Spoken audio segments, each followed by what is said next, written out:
Let's do it. Welcome, Dr. Mindy, to the Biohacker Babes. Thank you so much for joining us today. Oh, I'm happy to be here. Excited to have this conversation. We are too. We too. couldn't be more excited. Renee and I both had the pleasure of interviewing you on a fasting panel at Biohacking Congress. You guys were great, by the way. You're good interviewers. Yeah. Oh, thank you. Yeah. It was a lot of fun. But today you get the spotlight. So as female biohackers, we're just really excited to put you in the hot seat without all the men.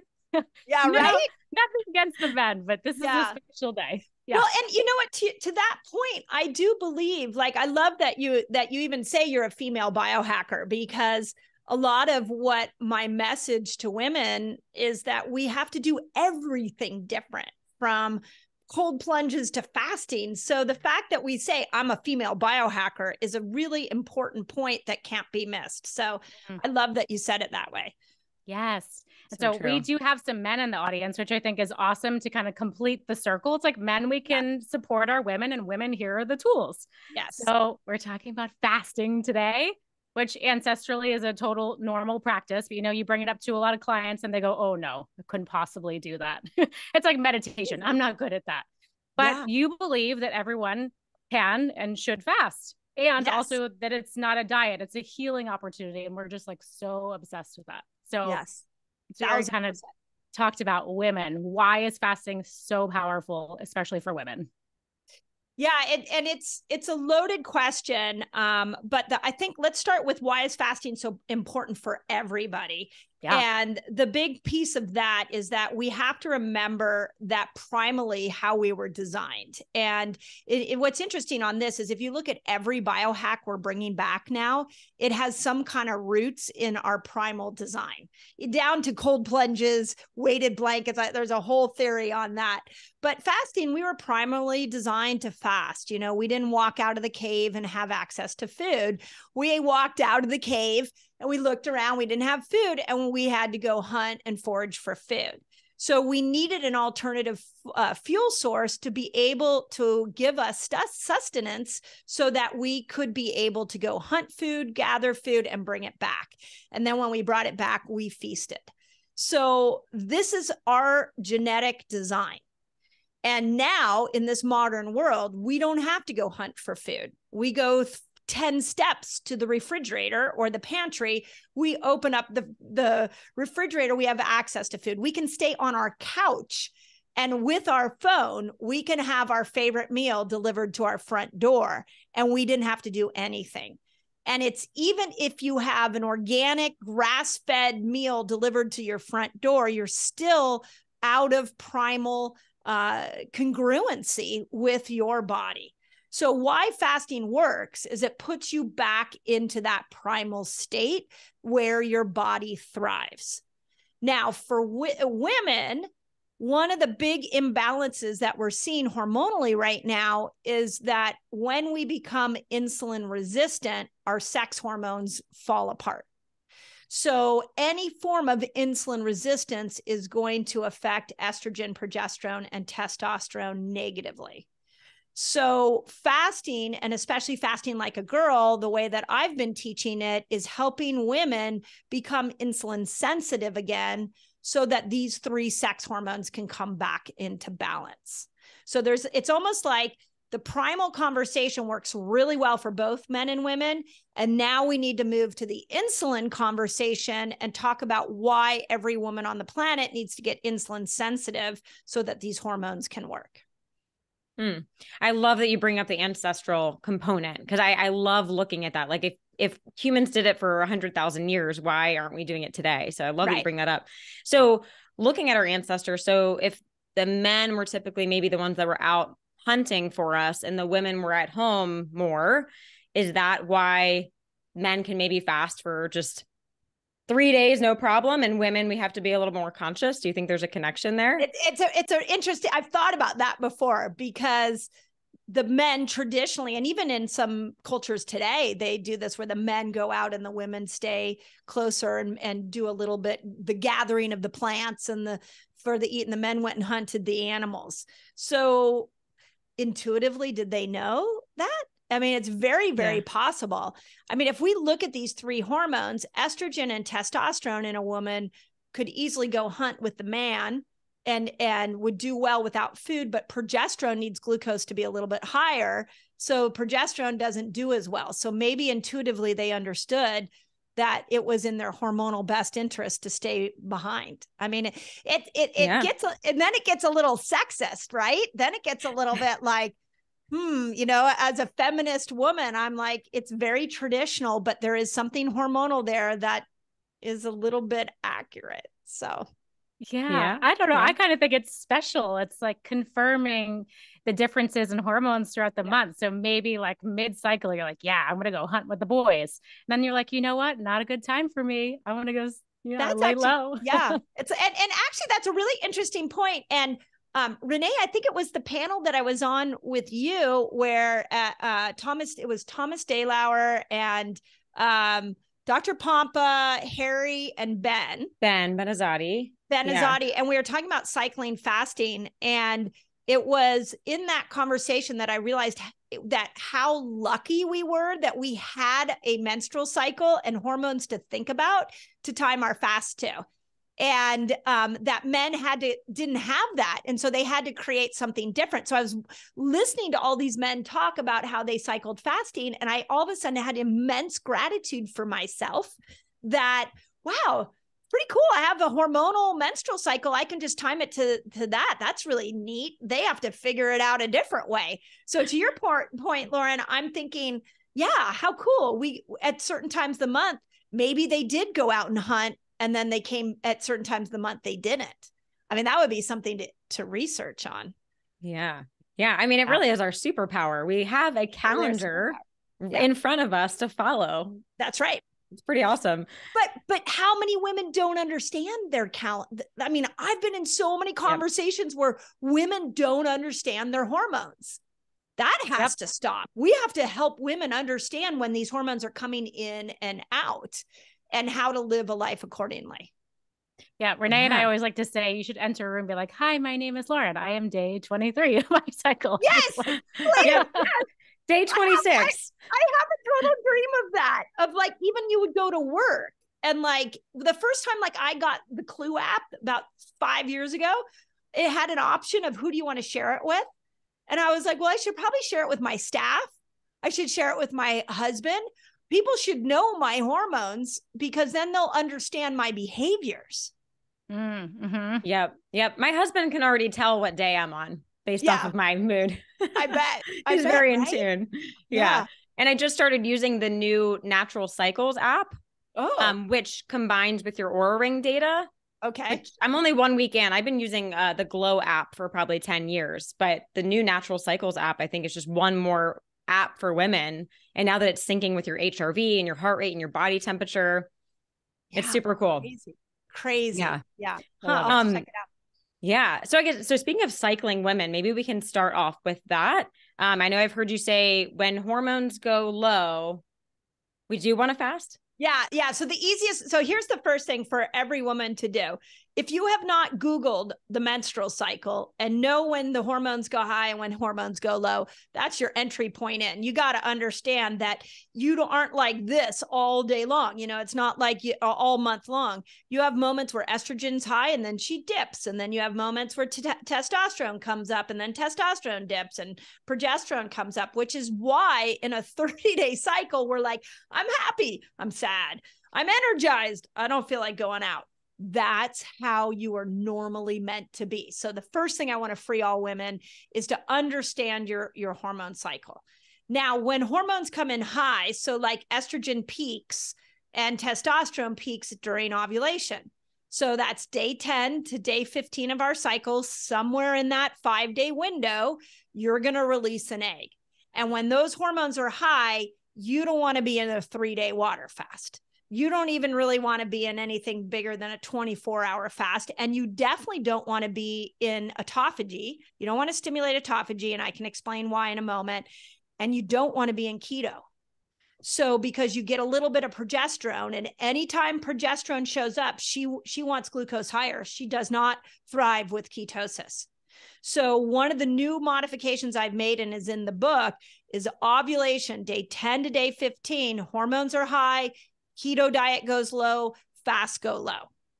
The second time is the week before your period. What we're noticing is that progesterone, you actually naturally become more insulin resistant. The body is so brilliant that it makes you more insulin resistant the week before your period because it needs glucose to be higher. Your body gives you carb cravings the week before your period because it needs insulin to be higher. You do not want keto. You do not want fasting. And the other piece to that, since we're talking about all biohacks here, is that if cortisol is high the week before your period, progesterone I always say when cortisol is high, progesterone gets shy. Progesterone will dip. So if you look at a cycle, when these hormones are high, all these extreme behaviors, all the cold plunging, all the extreme working out, the extreme fasting, the extreme keto, it all needs to get mellowed out. And in the dips, we can go into the extreme. Yeah, I've heard you say cortisol is the bully on the playground. Yeah. So that final week, so you really want to do everything you can to minimize the high cortisol, anything extra stressful, extra workouts. That's right. Focus on sleep. Okay. Yeah. Makes sense. Yeah. So, and it's like, know what tool to pull out when, but you've got to figure out where your hormones are at first. Yeah. I think the end of cycle is always so fascinating because so many women feel shame, guilt. They feel bad. I have cravings. I'm hungrier. Bad. So what are like some lifestyle or maybe like some psychological approaches that we can employ to make women just feel better in their bodies and not go into that spiral? Well, the first thing is that if we understand there's going to be ebbs and flows to everything, hunger, sleep, moods, energy levels. If we just understand that you are not meant to consistently stay in a high performing state and in a joyful state all month long, there's going to be these ebbs and flows. I feel like that alone is giving women, relieving them of guilt and shame. The week before your period, the gift I'd like women to understand is you crave carbs for a reason. The progesterone needs more glucose. Now, that doesn't give you free rein to go sit on the couch and eat a tub of ice cream and a box of pizza. That means, this is why I call it hormone feasting. That means we need to lean into more of our root vegetables, like our sweet potatoes and our squashes, and even some tropical fruits like a banana. A lot of, where did the banana go? It's like the banana and the mango. Once keto came around, everybody's like, no, fruit. Bad list. Yeah. Right. I remember one time sitting with a friend at somewhere, and she looked, after we had been doing keto for many years, she said to me, are you scared of eating fruit? And I was like, a little bit. And she goes, yeah, me too. And I thought about that conversation a lot. And I was like, we don't need to be scared of fruit. Like, fruit has a lot of benefits to it. So I think that the week before the cycle, what I want women to know is you're naturally more hungry. When you can't fast, it's 10 o'clock in the morning and you wanted to do a 24-hour fast that day and you just are struggling. There's a reason for it. And your body needs you to bring glucose up. But to the cortisol comment, if you don't feel like going out to a social engagement, you can't push through your workout and it's the week before your period, you're not biologically designed to. So give yourself permission. Too many women are pushing through these moments, and that's where the hormonal destruction is happening. Yeah, really great point. Yeah. I forgot what I was going to ask. I know you have a question, Lauren. I'll let you go. Oh yeah, a million. Which one? I know. Which one do I start with? So I would love to get into the different types of fasting and the timing, but just staying on this monthly conversation. So we move into day 1 of the bleed. Can you talk to us about what's happening with the hormones, and can we start fasting here? Yeah, no, this is really good, because I feel like this is where we have to start. Is, for starters, track your cycle. If you're not tracking your cycle, it's time. Like, I have so many 45-year-old women that are tracking their cycle for the first time. It's really fascinating, but we should be teaching the 13, 15-year-olds to track your cycle. So from day 1 to day 10 is when estrogen is building. So estrogen really does well when insulin is low. So a perfect example of the opposite of this is PCOS, the number one hormonal condition that's happening to women. It's an insulin resistant issue. And so it's throwing estrogen and testosterone off. So those first 10 days, lean into more keto, lean into the longer fasts.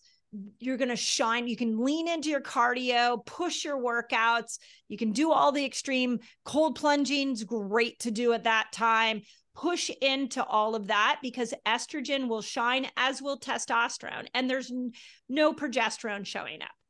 Then about day 10 to 15 or 11 to 15 is when we're ovulating. And in the new book, I call this the manifestation phase, because I'm like, if you want to manifest a baby, you can. If you want to manifest a job, you can. If you have a conflict you need to work out, that is your go time, because estrogen's at her peak. You've got the most amount of testosterone. Testosterone's at its peak, and progesterone's a little bit at its peak, or not at its peak, but it's coming in. So in that 5-day period, if you take note, you will feel mentally clear. You will feel limitless. Your energy will be good. Your libido will be good. Your motivation's high, but you're a little bit calm because progesterone is there. It is literally, once I figured this out, was in my perimenopausal years. And I was like, God, I wish I knew that at 25. But if you look, like during that time period, you are a badass. You can do, like, you can go do harder. You could use all that testosterone to like build muscle. So it's really cool, that period. But we do, because the hormones are high, we keep fasts around 15 hours. And I really encourage, I don't think keto should be done then. I think women should be focused more on supporting the liver, supporting the gut. I think meats are really good during that time. So that's what I recommend in that period. Then when you come out of that window, day 16 till about day 19, 20, the hormones are low again. You can go back into your extreme behaviors, all your biohacking, all your fasts, all your keto. And then about day 19, day 20, everything has to shift. You have to step out of fasting, step out of keto, no pushing your workouts, take a little more nurture. I call it, in the new book, I call it the nurture phase. It truly is the time we need to nurture ourselves. We need to really slow down and be more in a state of acceptance and letting go and flow. A lot of the conversation I think we don't have as women is that when we bleed, when we start on day 1, it's a form of detox. It's a shedding. You're letting stuff go. So that week before, if we go back to the primal conversation, that week before is a time for us to not just nurture ourselves, but ask ourselves what we're ready to let go of when we go into day 1 again, because there's a natural shedding that can happen.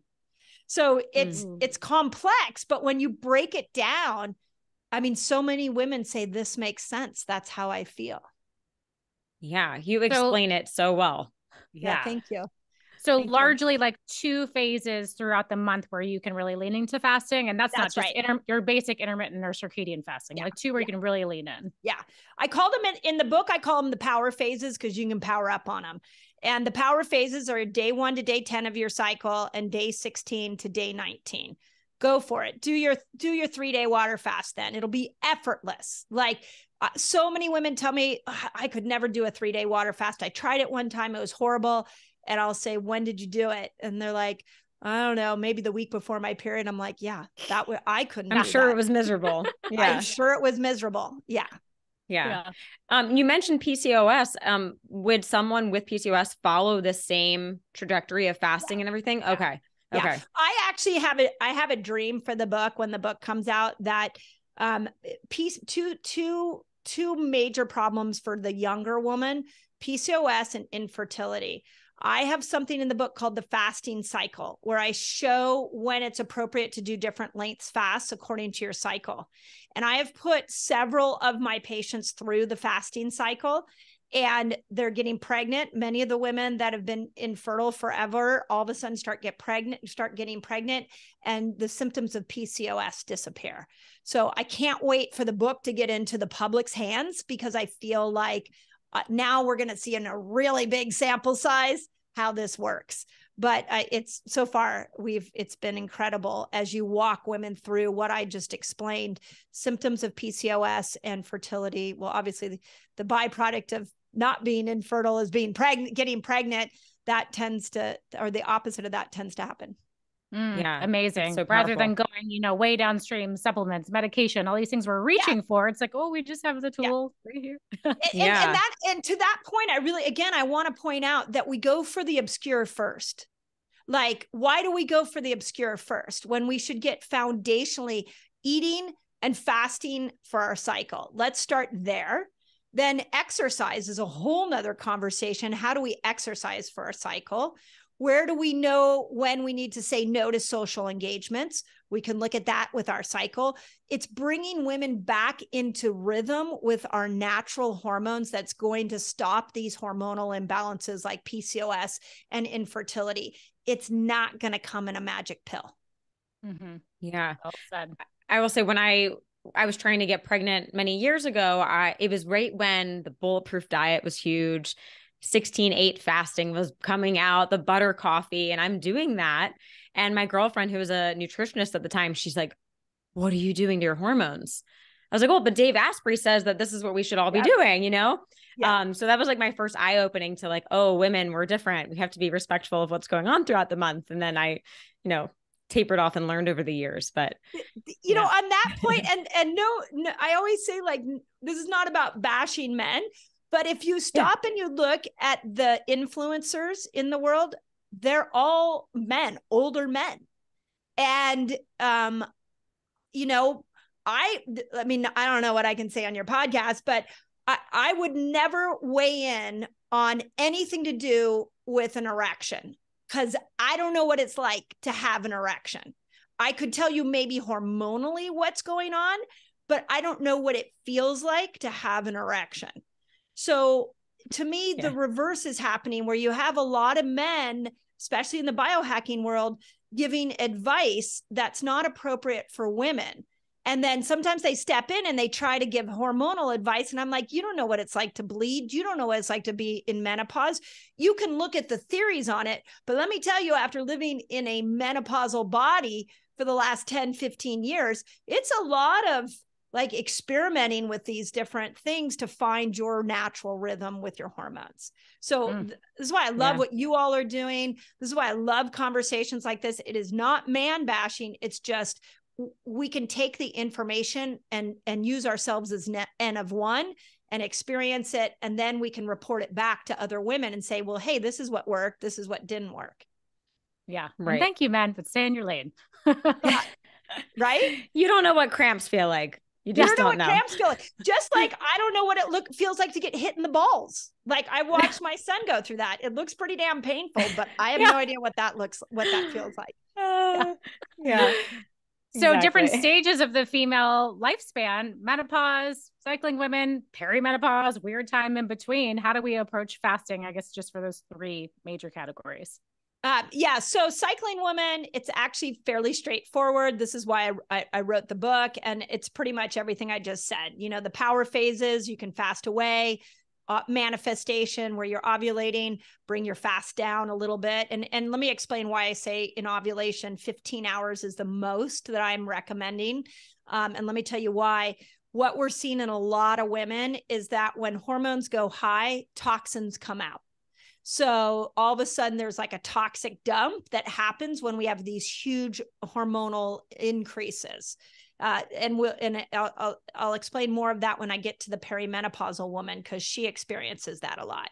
So I found if you pair autophagy, which is a form of detox, which happens at 17 hours of fasting or longer, with that ovulation period, that some women get extreme detox reactions. So I recommend keep your fast around 15 hours during that time, so we don't create this detox with fasting. So I want to make sure that that's clear. And then the week before your period, no fasting. And we can talk about, like, there are some exceptions to that, but in general, that's how we do it.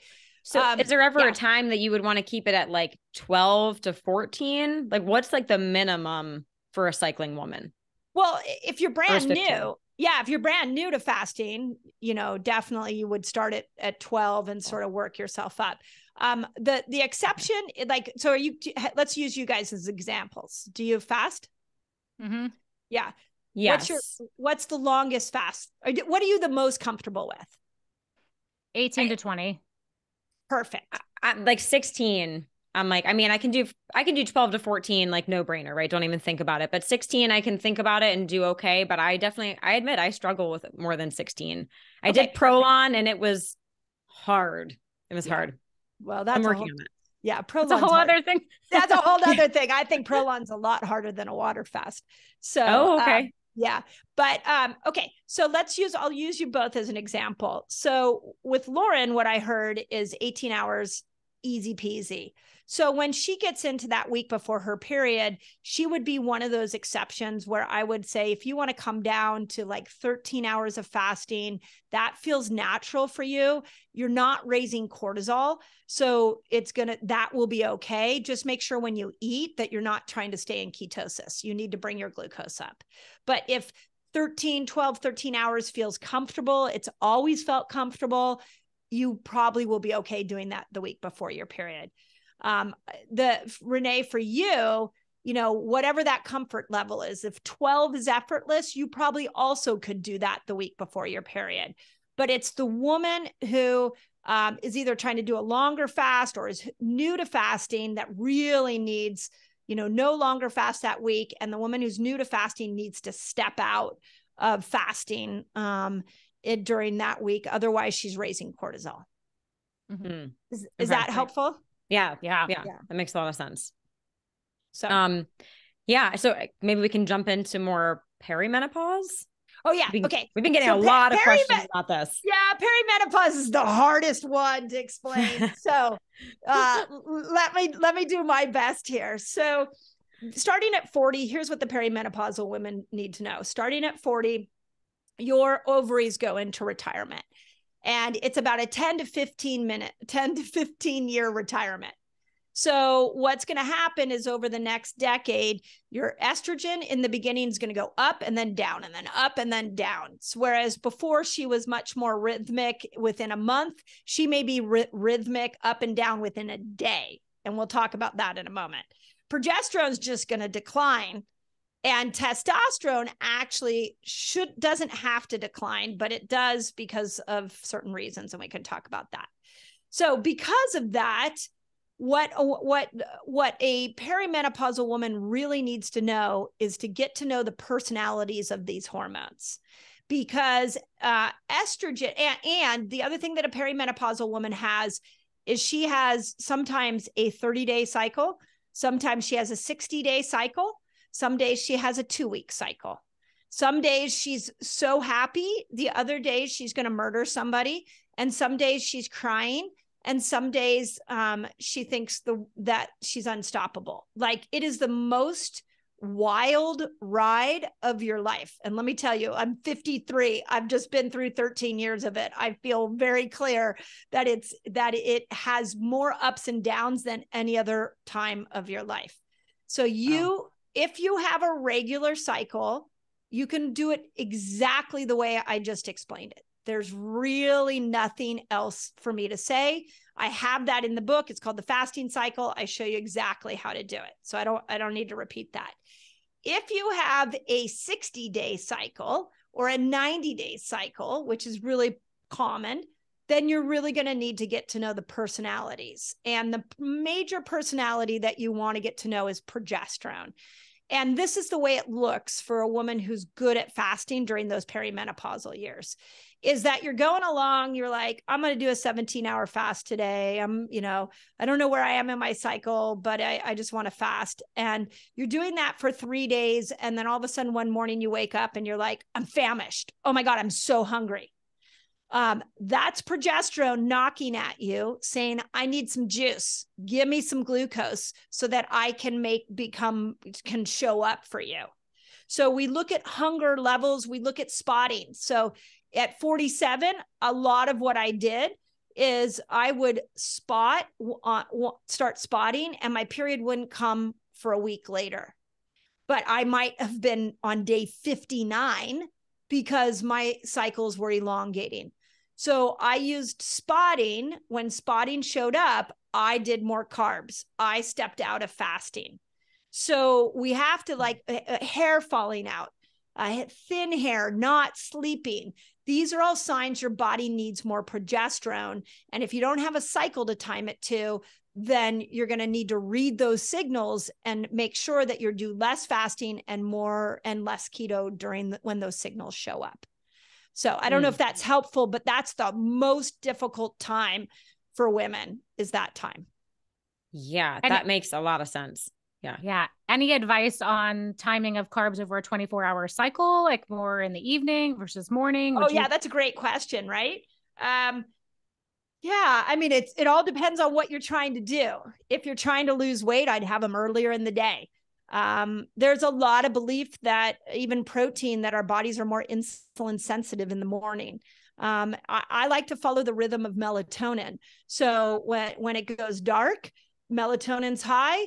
You don't want to eat a big meal. So you would not want your carbs to be high then. In the morning, melatonin, is still high when you first get up.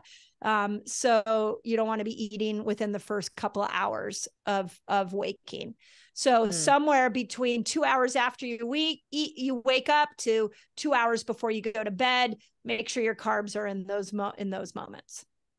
It goes against so much popular advice. Breakfast is the most important meal. You have to eat within 30. Yeah. And women are like, I'm so confused. It's like, right. Well, and so I hear that all the time. I'm so confused. And this is exactly why I wrote Fast Like a Girl, because it's confusing, because breakfast is the most important meal of the day. Eat all day to speed up your metabolism. These have become mainstream in our culture, but they are, to the point we had earlier, these aren't in accordance with our hormones. This isn't how our hormones play. So if we use our hormones as our guiding light, we can never go wrong. Mm-hmm. And by the way, I think you guys know this, do you know that breakfast is the most important meal of the day was a slogan created by Kellogg's to promote their cornflakes back in the 70s. Yep. Oh, yes. I did not know that. Yeah. Dr. Kellogg, right? Wasn't he a doctor? And there's a whole theory on that. Like he was, there was a whole theory on Dr. Kellogg, but the fact that people say, but isn't breakfast is the most important meal of the day? I spend hours on PubMed looking at research, and I got to tell you, I've never could find that. Now I am seeing that we may be more insulin sensitive earlier in the day. So, if we look at fasting as time restricted eating, you're compressing your eating window. You get to choose where you're going to put that eating window. And you're going to have to play with, maybe that eating window is better earlier in the day. Maybe your eating window is 10 in the morning to 3 in the afternoon, if you do like a 5-hour eating window. So it doesn't always have to be skip breakfast when you fast. It can be also move your eating window around to suit your best body's interest. Yeah, that's really helpful, because I hear that a lot. People are like, oh, I'm supposed to intermittent fast. So, I'm going to do OMAD and I'm eating all my calories at 9 p.m. Yeah. No, it's really true. It's just got to be personalized to you. And it'd be much easier for me to say, do it this way, not that way. But as women, this is why we have to have these conversations, because it's unique to you. Yeah. Yeah. We have to be biohackers at the end of the day. We have to do the N of 1 experimentation. About the breakfast thing, something that really stuck with me with Thomas DeLauer that he had said at Biohacking Congress was, and I'm curious your opinion on this. He said, you're better off having a real breakfast, like 400 or 500 calories, or just skipping breakfast altogether. Either one is better than doing like 150 calorie breakfast. What are your thoughts on that? For what reason though? Do you remember I can't remember what he said that. I think it was that if you do if you break your overnight fast with a really small breakfast, it actually can damage your metabolism versus continuing the fast till lunchtime, or again, sitting down and eating a full big meal. Here's how I look at it, is that if you take the 24-hour period, you have a window, an eating window. You decide when you open that eating window up. So if you get up in the morning and you're like, well, I'm just going to have a little light breakfast, you've opened your eating window up. So you are no longer fasting. So you might as well have a full breakfast, because you've opened your eating window up and stop your hunger, have more protein, use that so that you're not snacking all day long. You're just eat a breakfast because the window's now open, and then ask yourself when you're going to close it.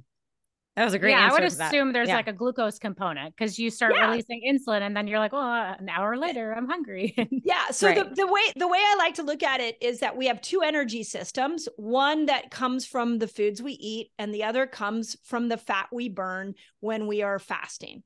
So if once you eat, you've elevated your blood sugar and you're operating from the sugar burner energy system. Once blood sugar comes down, when it stays low for 8 hours or longer, your body starts to switch over into the fat burning system. So if I get up and I eat breakfast, I'm now in sugar burner, my window's open. It's going to take me at least, doesn't matter what I eat at that breakfast, it's going to take me at least 8 hours to start to switch over to fat burning. So I like to think of it a lot more as it's when am I opening my eating window and when am I shutting it down? Yeah.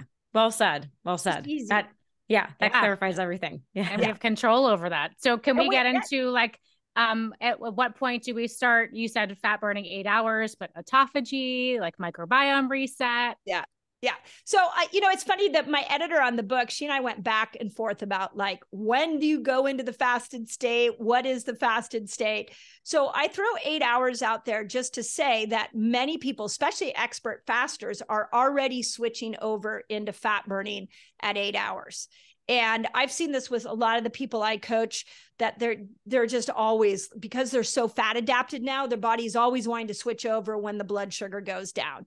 So that 8 hour eating window after 8 hours, you start to switch over into this fasted state. But the majority of people won't start making ketones till about 12 hours. It takes that 4 hour period with the blood sugar being low enough that ketones will start to show up. And so 12, 13 hours, you're now in ketosis. About 15 hours, we start to see growth hormone come in. So it starts slowing aging down. It starts burning fat. Somewhere in that range, we're seeing inflammation come down. Your body's making ketones, so it goes up into the brain. It kills the hunger hormone. It's starting to repair neurons in your brain. So there's a lot of healing that's happening even at 13 to 15 hours in this fasted state. About 17 hours, we start to see autophagy kick in, where the cells are like, hey, you know what? We don't have a lot of glucose coming in. We better get stronger. We better repair ourselves. So the body looks within and it starts to repair those cells.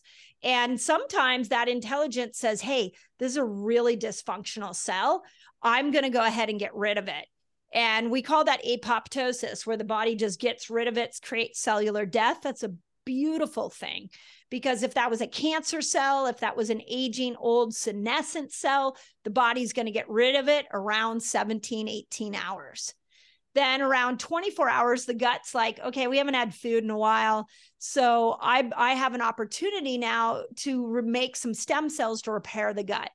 This is probably why all those O-matters, the 1 meal a day people out there, there's so many people that are like, I love eating 1 meal a day, because they're getting massive gut repair. If they're doing, over and over again, they're getting these stem cells that start to repair the gut. 36 hours is for those people that are really struggling to lose weight. It sometimes takes 36 hours to get people over into a place where the body's forced to go find the glucose it stored years ago. So I call that the fat burning reset. At 48 hours, your whole dopamine system reboots and you actually get new dopamine receptors that get created. So for mental health, I love the 48-hour fast. Throw that in to make sure that you're making sure that you're keeping joy at its highest. And then Walter Longo taught us that at 72 hours, the whole immune system reboots itself. So those are the 6 fasts that I like to see women use on a fairly regular basis, which is why it's important to understand where you would time that according to your cycle. Amazing. And what are your thoughts on including anything during those fasts, like minerals, electrolytes, maybe aminos? Can we do any of those in there? Yeah, for sure. Minerals, for sure. That's why I'm such a fan of Element. Like, I think that's, it'll make it so much easier for your fast. The new one that I'm adding in is aminos, and especially for women, because we need aminos to make hormones. The $1 million question with the aminos is, will it pull you out of autophagy? And I've talked to a lot of experts and nobody can agree. Nobody knows. Ironically, I did find a recent article that I'm pretty excited about that showed that we have a higher amino requirement the week before our period, that because our body uses it for making progesterone. So if you are doing a longer fast, let's say on day like 16 of your cycle, then I would really throw in some aminos, because otherwise when you go into that back, the week before your period, you may be amino deficient. So I would throw it in there. That's an extreme nuance though, the way I would look at it. But aminos, yeah, I would throw aminos in. There's also great research on fasted snack, that it's if you just do a fat bomb, you're still not pulling yourself out of a fasted state as long as your blood sugar is not spiking. So I'm a fan of like keto cups is a big go-to for me in the fasted window. Sometimes I'll grab some raw nut butter. I'll do a half of an avocado if I'm trying to fast a little longer, but then you always have to measure it on your blood sugar. So those are kind of the only things, but you could do mineral water, you could do tea, you could do clean coffee. All of those seem to work well in the fasting window. Great. Very cool. So for women that struggle with fasting, say they're new to it and they're really trying to kind of push that level of discomfort, are you finding that the ones that are having more trouble are a little more dehydrated or amino deficient? Yeah. They could be amino deficient. They could be mineral deficient. They could be eating the wrong foods at the wrong times of their cycle. So there's a lot of variables. So it really kind of depends on what type of symptom you're getting. But I would say most of us can expect that we're mineral and amino deficient because of the way our foods are grown and the soils. And if you're a vegetarian, you're definitely amino deficient and you're going to need to add in some aminos. So yeah. I'm seeing a lot of that. I mean, minerals, what happened that I saw was because we see so many women fast. I mean, people in general, we literally in 1 week on my YouTube, I have a team of 4 people that answers those questions, because we get anywhere from 20,000 to 100,000 comments and stories like a week on my YouTube. So we are like seeing what's working and what's not working. And I will tell you that the world is mineral deficient because of how bad our soils are. So adding in some element in your water while you fast will help you so much. And now I would say we're seeing a lot of amino acid deficiency. So adding that in, I would say add it in, make fasting effortless for yourself. Great tips. Are you a fan of measuring ketones? Blood, urine, breath? Definitely not breath. I haven't found that to be a good one. I think that I heard recently, I don't know if you guys have heard this, that supposedly somebody's coming out with a monitor that's going to be both ketone and blood sugar. That would be incredible. That would be amazing. And I heard cortisol too. Oh, really? Coming. I don't know if that'll be all in one, but if they could do, I dream of a day. I'm not going to be the person to invent this, but I dream of a day that the CGM has the sex hormones too. It would have ketones, blood sugar, cortisol would be amazing, and sex hormones. That would be incredible. So I don't know why. Wouldn't that be great? You could just scan your arm and be like, oh, okay, I got a lot of estrogen today. Okay, this is what I need to do. Wouldn't that be amazing? It has to be coming down the road. It's got to be here in the next 10 years. It has to be. I hope so. So to your point, I love CGMs to help people understand what food is doing for them. Like, for example, I was a big cauliflower chip fan until I measured it on my CGM. Cauliflower chips raise my blood sugar a lot higher than a regular chip with the right oils. And I'm like, why would I eat that then? I'm just going to get a sweet potato chip with coconut oil. I'm not going to get a cauliflower chip. So it's great for that. Wow. Ketones, it's really good for, CGMs don't give you ketones. So you're going to have to get yourself a separate reader for ketones. And that's what I typically do, is get people to get both. But we still don't have a perfect system around that, right? It's kind of sad. Yeah. So you do think it's important to test the ketones rather than just looking at the CGM and understanding that glucose and ketones are inversely related? You need both. You need both. I think once you test everything, like, you start, do you guys know when you go into ketosis? Like, I can feel it. I wouldn't say that I'm there. I mean, Lauren has been doing CGM for like 2 years. She's like my CGM guru. I feel like you feel things faster than I do. No, she's like, it's a practice getting there. Yeah.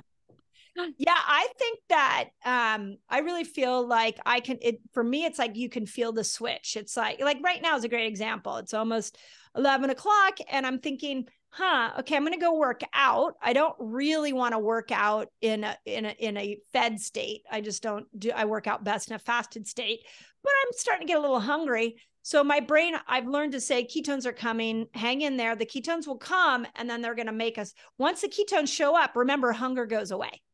So eventually, probably within a half an hour from now, the hunger will go away.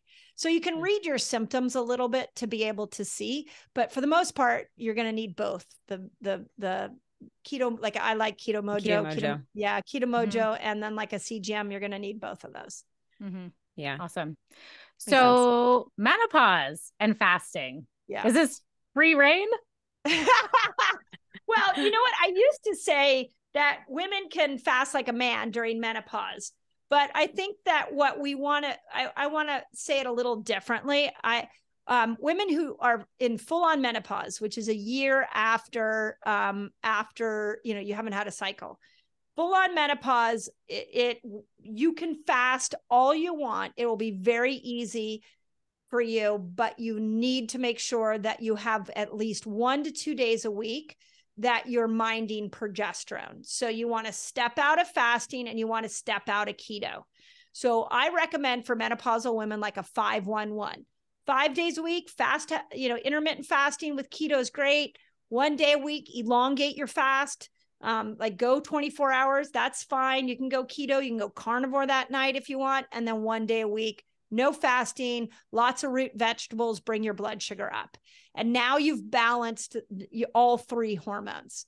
In the new book, I have a 30-day reset, and it'll take women through a 30-day cycle. And cycling women will start the reset on the day of their cycle, but menopausal women can do the 30-day reset, and it'll make sure that she gets all the different hormones, addresses all of them.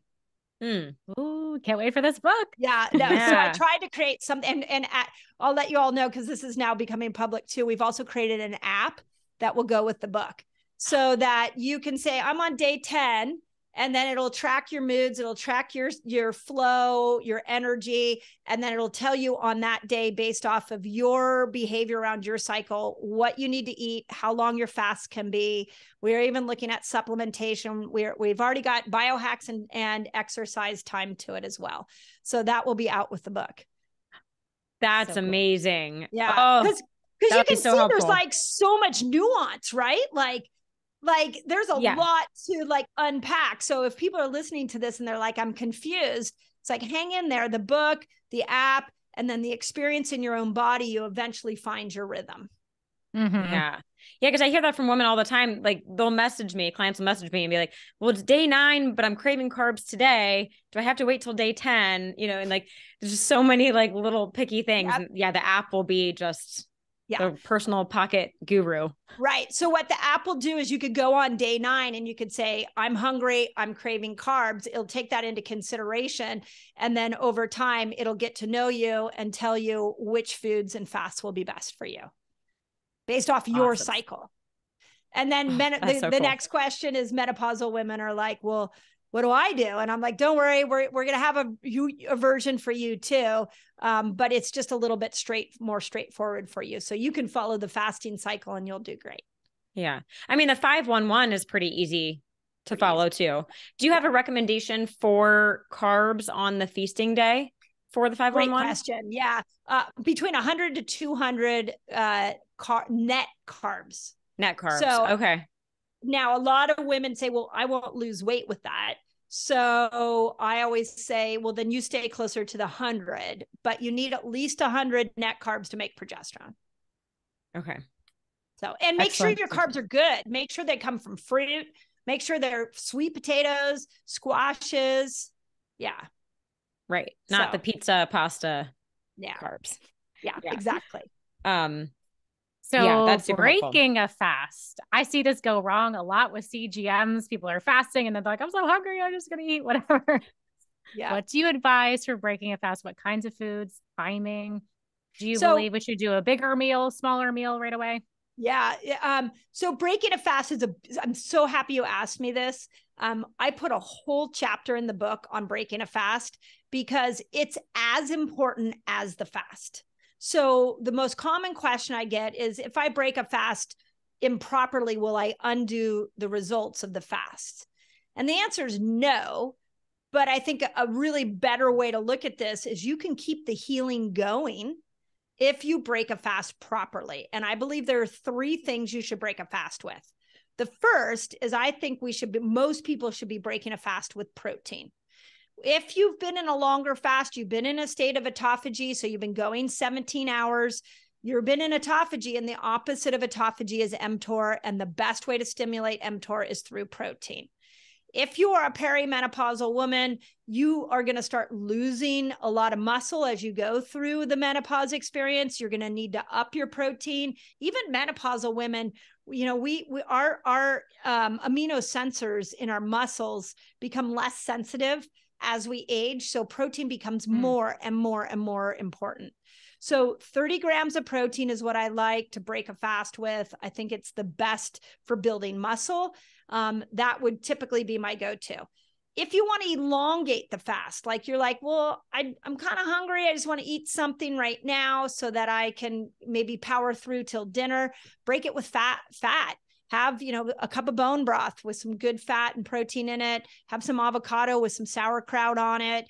You can lean into some a more fat-rich meal because it'll help you elongate it. And then the last one is what I call the 3 Ps, where you're replenishing your microbiome: polyphenol, probiotic, and prebiotic foods. So that's what. Yeah. What are your favorites in that category?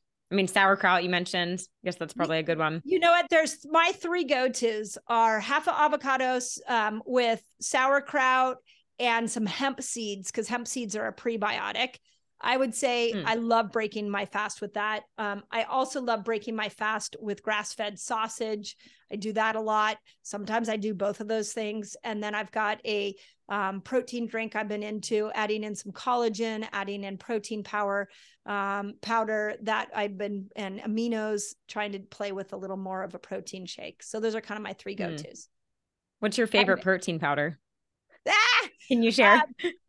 Well, I'm not, okay. So I'm not brand loyal, so I'll just explain. I like Paleo Valley's bone broth, vanilla bone broth protein powder. Perfect Aminos. This one is probably my favorite. They have a chocolate amino powder that has collagen and aminos in it and protein. That is my absolute favorite.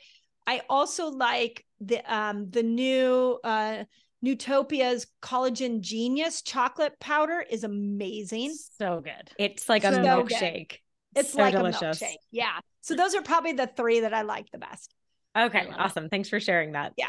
I'm always curious what people are using. So yeah. And then I do put in like Organifi's Harmony, which is got maca in there. Sometimes I'll throw that in there. I've played with, do you do it with water? I'm a raw milk fan. So sometimes I'll throw some raw milk and just some ice in there with all those powders. And just play with it. Nice. All good ideas. Any considerations with what the glucose is doing after a long fast? And if you are starting with a protein, like if someone's seeing a big spike in glucose, is that a reason to not do the protein, or you think it's okay? I think once we've opened up the eating window, the most important thing to look at is if your glucose spikes, how quickly does it come down? It should come down within anywhere from a half an hour to 2 hours. It should be at the same level it was before you eat. If that's not happening, if your glucose is taking longer than 2 hours to come back down to its pre-meal amount, then either the meal you're eating is too sugary or has too much glucose in it, or you actually are a little insulin resistant and you need to stick to more of the keto foods. Get a little more lower on the glycemic index foods. Okay. So for those insulin resistant people, probably would ease back in with more fats. And can we do even more fasting with these people? Like say someone, their insulin's above 10, their A1C is, pre-diabetic, just ketogenic. You could do more, do a longer fasting window. Is that what you asked? Yeah. Yes. Yeah. Definitely can do. Like, I actually think the best door into keto is fasting, not the food. Got it.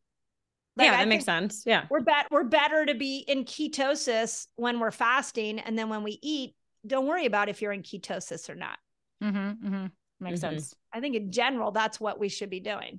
That's how we were designed to do. It wasn't like, if we go back to the cave, it wasn't like the women of the cave were like, oh, you brought a, too much fruit to me. Like, she didn't think about that. She got into ketosis because of fasting. Right. It's the quickest way to do it. It's funny to think about, right? And it's free. Like I've heard you say, and it's free. Yeah.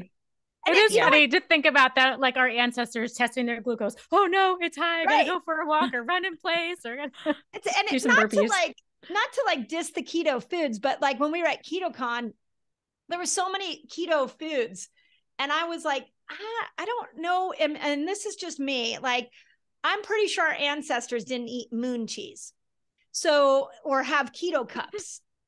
So what was the purpose of ketosis? Ketosis's purpose is to be able to have this fuel source so we can be energized. And they got that fuel source by not eating, they didn't have moon cheese. So I feel like we should have the same thing. Yeah. Yes. Yeah. I was at a keto conference. It wasn't KetoCon. It was like a smaller keto conference. And I was walking around the exhibit hall, and it was all keto pancakes, keto muffins, keto donuts, keto cereal, keto bread. Yeah. Well, you can make money off of those things. It's harder to make money off fasting. Yeah. They charge a lot for those. That was like my first discovery with autophagy. When I first discovered autophagy, I was like, oh my God, our bodies detox themselves when the absence of food. This is incredible. Why don't we know this? Why is this not being highlighted? And then I realized, oh, nobody can make money at that. Right? It's like there's, and they did try to find a pill that stimulates autophagy. I still get texts from people that are like, what do you think of spermidine for autophagy? What do you think of, all these supplements for autophagy? And I'm like, yeah, they're good, but what about just your own body? Like, let's just train the body to get into that. Yes. Yeah.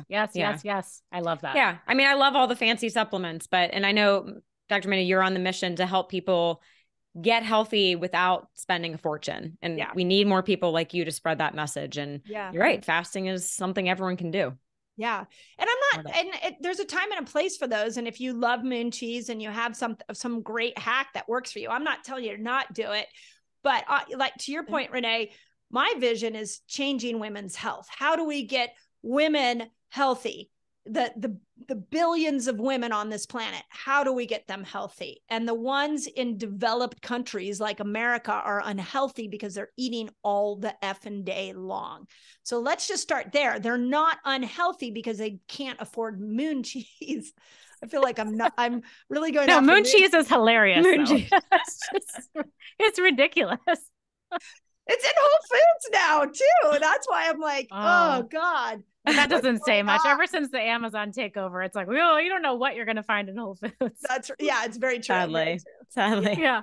Oh my gosh. Well, we could go on forever, and I'm sure our audience has so many more questions. So luckily we have your book coming out. You have your book coming out soon. Yeah, no, you guys have it too. It's everybody's book. I keep saying that. I look at Fast Like a Girl as a coming out party for women. I feel like it's our time to understand how to eat and fast for a cycle. Let's just find a rhythm there. And then let's open this discussion like we're having right now. And let's talk I can't wait to talk more about what do we do with all the biohacks that are emerging? When is it good to sauna? When's it good to cold plunge? What about exercises? Are we supposed to be lifting all the time? Should we be doing these extreme races like Spartan races and climbing these high mountains? Should we be doing that all the time? Like, this is what I want to open up the conversation. And I'm hoping Fast Like a Girl is like the catalyst that starts that. So to your point, Lauren, it's everybody's book. It's out there for us all to now discuss. So amazing. So amazing. Yeah. We're so grateful for you. Thank you for spending your time with us. Before we wrap up today, we'd love to ask for one final piece of advice, something our audience can start doing today to optimize. Well, here's what I'm going to say in light of this discussion. Go Google your cycle. If you don't know your cycle, you could do this right now. Google a woman's menstrual cycle. And the most important thing to know is when hormones are high, you got to really keep your fasts lower. That would be the most, but then there's a whole nother discussion beyond that. I was actually with a group of entrepreneurs this weekend, and one of the guys actually was the CEO of Spanx for a while. And he was sharing with us Sarah Blakely's journey and what she did to create Spanx. And he said, she solved a problem for women. And he turned to me and he's like, Mindy, you're solving a problem for women too. And I was like, really? What problem am I solving? I wanted to hear from him. And he's like, you're solving the problem that women don't know their hormones. And then the two women in the back of the car as we were driving, one of them was 55, the other one was 38. And they both chimed in, educated women, successful in their careers. And they both chimed in and they're like, I don't know when estrogen comes. I don't know when progesterone comes. Like, I have no idea around my hormones. So my first rally cry to women is know your hormones. And you can do that today. You can Google a woman's menstrual cycle. Now we're all on the same page. Let's talk about how these hormones show up in our personalities. Let's talk about how they show up in our eating behaviors. Let's talk about how they show up in our working out. Now let's have the conversation from that place. So powerful, just from Google. Yes. Thank you, Google. Yeah, Dr. Google will help you. Yeah, I just want to share. Dr. Google will help you. Yeah. I just want to share. I was doing ARX yesterday, and I know, I'm day 25 of my cycle, so I don't expect to be as strong. But it's so cool to see on ARX because you get those metrics. Amazing. That my strength potential was lower than it was 2 weeks ago. And I was like, yeah, that's right. Do you know how data doesn't lie? Do you know how many women I've put a CGM on? And they are like, they'll send me a message and they'll be like, oh my God, I'm doing everything the same, but my blood sugar is through the roof. And I'll say, okay, what day of your cycle are you on? Day 25. And I'm like, excellent. Your body's doing exactly what you didn't do anything wrong. Yeah. So that's awesome. We are superheroes for sure. I think it's a really exciting time to be a woman. I think just all of the N of one, the new research, it's just your book. It's really exciting. Yeah, it's so cool. And I think the other thing for women to know is it is confusing in the beginning. And there's a lot of nuance to it. But once you find your rhythm, you will see that losing weight's easy, which most women won't tell you that. Keeping your energy up is easy. Menopause can be easy. These all can happen once you know how to live a life in accordance with your hormones, but we've never been taught how to do it. So now let's all roll up our sleeves and learn it. Yeah. It's like back to sex ed, where we were taught that we can get pregnant all month long, you know, by our male gym teacher. I just want to say, with a whistle around his neck and some shorty shorts on. Yep. Oh my gosh. Well, thank you so much for leading this charge. You're amazing. And thank you so much for spending your time with us today. Oh, my pleasure. Thanks for having me. Yeah. And thanks to everyone that tuned in today. We will see you next time.